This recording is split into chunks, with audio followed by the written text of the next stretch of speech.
মুসলমান ভাইয়েরা আমার, বন্ধুরা আমার, আম্মা জান হযরত হাজরা আলাইহিস সালাম এবং ইসমাঈল আলাইহিস সালামকে আল্লাহ তাআলার নির্দেশে হযরত ইব্রাহিম আলাইহিস সালাম মক্কার মরুপ্রান্তরে রেখে দিয়ে চলে যান। হাজরা আলাইহিস সালাম বারবার জিজ্ঞাসা করেন, ইব্রাহিম আমাদেরকে এখানে রেখে যান কেন? আল্লাহর নবী ইব্রাহিম আলাইহিস সালাম কোনো কথা বলেন না, কোনো কথা বলেন না, কোনো কথার জবাব দেন না। কিছুক্ষণ পরে হাজরা আলাইহিস সালাম ইব্রাহিম আলাইহিস সালামকে ডাক দিয়ে বলেন, ইব্রাহিম আপনি যে আমাকে এখানে রেখে যাচ্ছেন, আমার দুধের শিশু, এখানে তো আশেপাশে কোনো মানুষ নাই, থাকার ব্যবস্থা নাই, খাবার ব্যবস্থা নাই। ও ইব্রাহিম, আপনি কি আমাকে এখানে রেখে যাচ্ছেন, এইটা কি আমার আল্লাহর আদেশ কিনা? কথা বলেন। আল্লাহর নবী ইব্রাহিম আলাইহিস সালাম শুধুমাত্র এভাবে মাথা ঝাঁকালেন, পিছন দিকে ঘুরে দুগ্ধপোষ্য শিশু হযরত ইসমাঈল আলাইহিস সালামের দিকে একবার তাকালেন না, ওই বিবির দিকে একবারও তাকালেন না। না তাকাইয়া তিনি যখন দূরে চলে গেলেন, দূরে চলে গিয়ে একবার পিছনের দিকে তাকাইলেন, তখন আম্মা জান হাজরা আলাইহিস সালামকে আর দেখা যায় না, ইসমাঈল আলাইহিস সালামকে দেখা যায় না। ইব্রাহিম আলাইহিস সালাম তখন আল্লাহর কাছে তাদের জন্য দোয়া করে দিয়ে চলে যান, নিজের জায়গায় চলে যান। ওইখানে চলে যাবার পরে ইসমাঈল আলাইহিস সালাম যখন প্রাপ্তবয়স্ক হয়েছে, আল্লাহর নবী হযরত ইসমাঈল আলাইহিস সালাম তখন বিয়ে করেন। বিয়ের কিছুদিন পর আম্মা জান হাজরা আলাইহিস সালাম মৃত্যুবরণ করেন। হাজরা আলাইহিস সালাম যখন মৃত্যুবরণ করেন, হাজরা আলাইহিস সালাম মৃত্যুবরণ করার পর আল্লাহর নবী হযরত ইব্রাহিম আলাইহিস সালাম তিনি তার পুত্র হযরত ইসমাঈল আলাইহিস সালামকে দেখার জন্য যখন তার বাড়িতে মক্কায় চলে আসে, মক্কায় চলে আসার পরে তিনি বাড়িতে দেখলেন আল্লাহর নবী হযরত ইসমাঈল আলাইহিস সালাম নাই। তখন তার বৌমাকে, পুত্রবধূকে ডাক দিয়া আল্লাহর নবী হযরত ইব্রাহিম আলাইহিস সালাম ইসমাঈল আলাইহিস সালামের খবর জানতে চাইলেন। ওই খবরটা জানতে চাওয়ার পর তার পুত্রবধূ বলে, তিনি তো বাইরে গেছে, আমাদের জন্য খাবার আনতে গেছে, আমাদের খাবারের জন্য ব্যবস্থা করতে গেছে। এই কথা বলার পর আল্লাহর নবী ডাক দিয়া বলেন, কাইফা আনতুম, তোমরা কেমন আছো, তোমাদের অবস্থা কি? ফাসাআলাহা আন আইশাতিহিম ওয়া হায়াতিহিম, তাদের জীবন যাপন সম্পর্কে আল্লাহর নবী ইব্রাহিম আলাইহিস সালাম জিজ্ঞাসা করেন। জিজ্ঞাসা করার পরে তার পুত্রবধূ বললেন, নাহনু বিশারিন, আমরা খুব খারাপ অবস্থায় আছি, অফিদিকিন ও সিদ্ধাতিন, আমরা তো অসচ্ছল অভাবের মধ্যে আছি। আল্লাহর নবী হযরত ইব্রাহিম আলাইহিস সালামের কাছে ডাক দিয়া বলেন, আমরা তো ভালো নাই, আমাদের ঘরে কোনো খাবার থাকে না, এইভাবে বলেন। আল্লাহর নবী হযরত ইব্রাহিম আলাইহিস সালাম যখন ওইখান থেকে বিদায় নিবেন, বিদায় নিয়ে পাওয়ার সময় তিনি বলেন, ফাইদা জাআ যাওজুকি ফাতরাই আলাইহিস সালাম ওয়া কুলি লাহু ইউগাইয়ির আতাবাতা বাবিহি। মুসলমান ভাইরা আমার, বন্ধুরা আমার, আল্লাহর নবী হযরত ইব্রাহিম আলাইহিস সালাম ডাক দিয়া বলেন, তোমার স্বামী যখন ঘরে আসবে, তোমার স্বামী যখন বাড়িতে আসবে, তোমার স্বামী বাড়ি আসার পরে তুমি আমার সালাম দিবে, তোমার স্বামীকে তুমি আমার সালাম দিবে।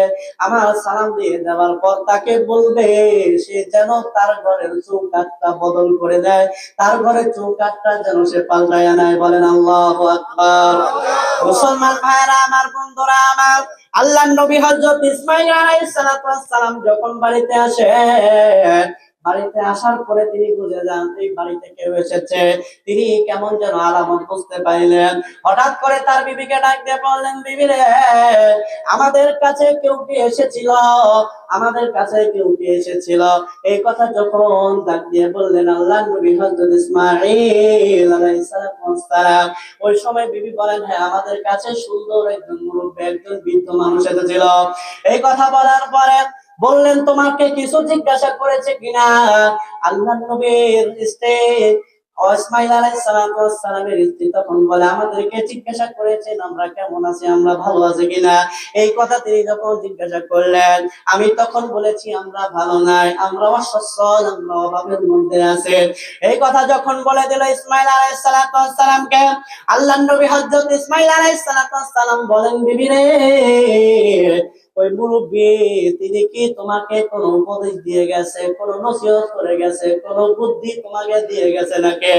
ওই স্ত্রী লোক আল্লাহর নবী হযরত ইসমাঈল আলাইহিস সালামের স্ত্রী তখন ডাক দিয়ে বলে, আমার স্বামী গো, ওই মুরব্বি যখন বাড়ি থেকে চলে যায় তখন বলেছিল, যখন তোমার স্বামী আসবে, তোমার স্বামী আসার পর তোমার স্বামীকে সর্বপ্রথম আমার সালাম দিবা, আমার সালাম দিয়ে বলবা আল্লাহ তাআলার ওই বান্দা ইসমাঈল যেন তার ঘরের চৌকাঠটা পাল্টায়া ফেলে, এই কথা বলে গিয়েছে, বলে দিয়ে গিয়েছে।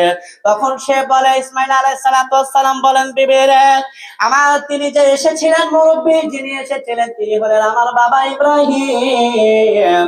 তিনি এসেছিলেন, তিনি ঘরের চৌকাঠ পাল্টাইতে বলছেন, মানে ঘরের চৌকাঠটা হইল তুমি। আমার বাবা তোমাকে তালাক দেওয়ার জন্য নির্দেশ দিয়েছেন। আল্লাহু আকবার। কারণ নবী পরিবারে যারা থাকে তারা সদা সর্বদা সব অবস্থায় প্রশংসা করে কার? আরো জোরে বলেন কার? কিন্তু এই মহিলা আল্লাহর প্রশংসা করছে? হ্যাঁ, ভাত খাইলাম প্রশংসা করব কার? আরো জোরে বলেন। পানি খাইলাম প্রশংসা করব কার? ফল খাইলাম প্রশংসা করব কার? বউকে পেটানোর পরে প্রশংসা হবে কার? বাড়ি যাইয়া দেখেন, ঠিক আছে, এটা দেখেন। কিন্তু এখন কথা হইলো, দেখেন একজন বাবা তার সন্তান নাই, বিবিকে বৌমাকে বলে দিয়ে গেছে যে তোমার স্বামী আসলে বলবা ঘরের চৌকাঠটা যেন পাল্টায় নেয়।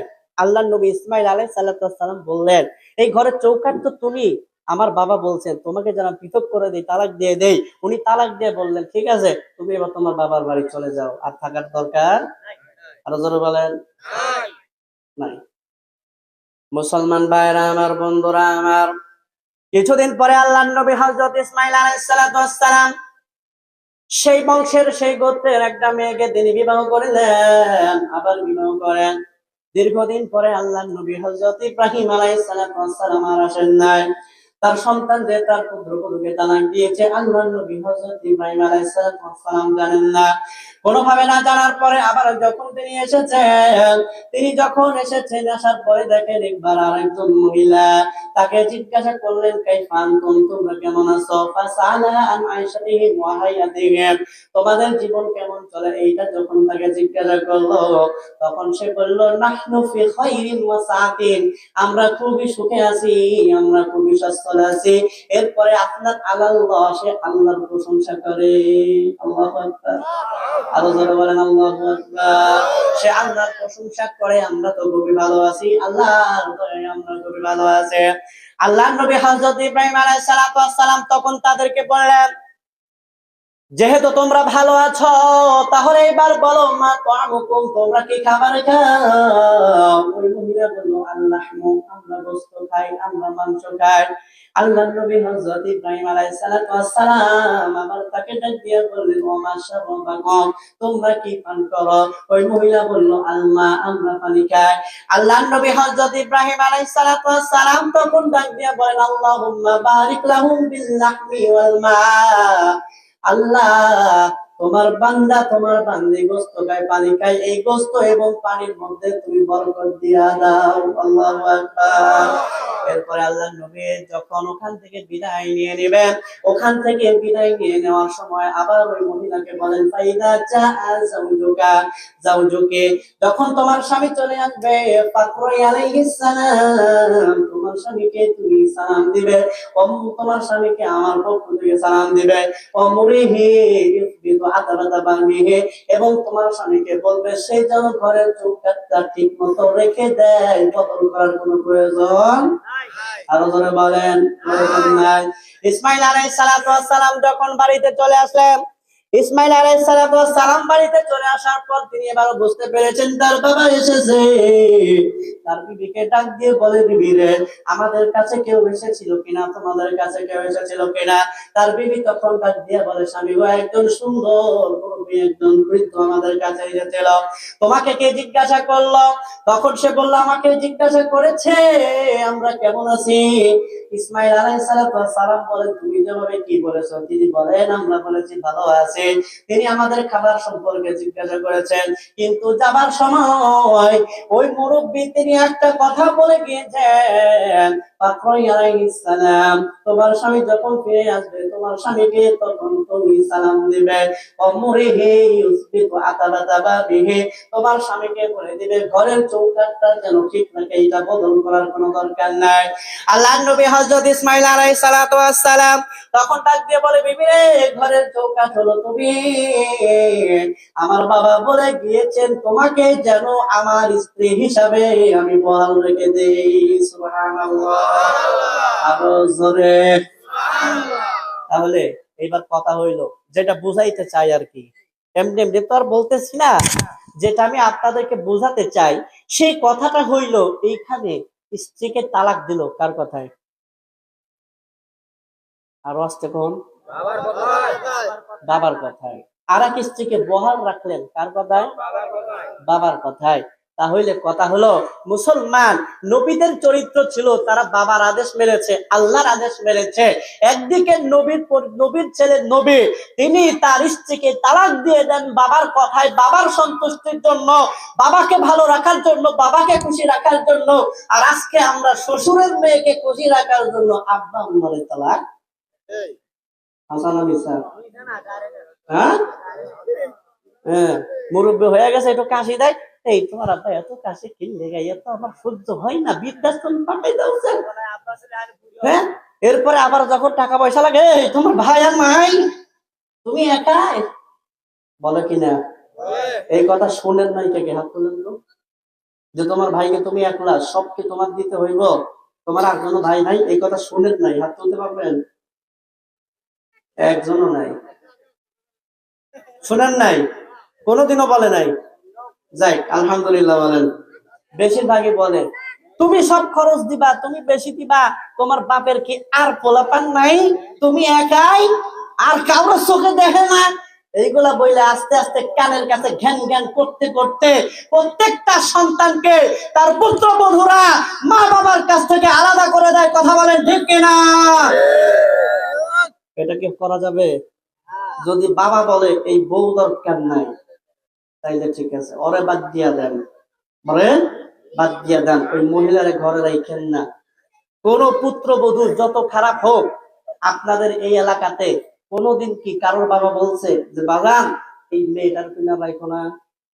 বলে না। মেয়ে যত খারাপ হোক, ব্যবহার যত খারাপ হোক, মা বাবার সাথে যত খারাপ ব্যবহার করুক, কারো শ্বশুর শাশুড়ি মেয়েদের এটা বলে না। কিন্তু আব্বা একটা কাশি দিলে ছেলের বউ ঠিকই এই কথা বলে, ঠিক কিনা? আরো ধরে ভয় পান নাকি? তাহলে আমাকে আপনাকে খুশি রাখতে হবে কাকে?